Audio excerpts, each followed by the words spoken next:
looking at a foreclosure property, and here's the air conditioner. Looks like someone decided to snip the lines.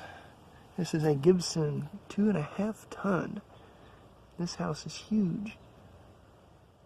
This is a straight cool unit from 2008. It's not that old. Oh no, it's a heat pump.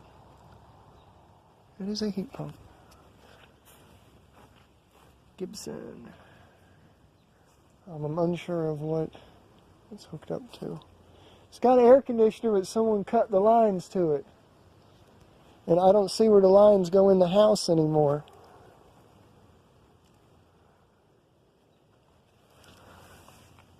Obviously, there's no Freon in it. Oh, this was a dry ship unit. Oh, I see why someone did this. Vandals.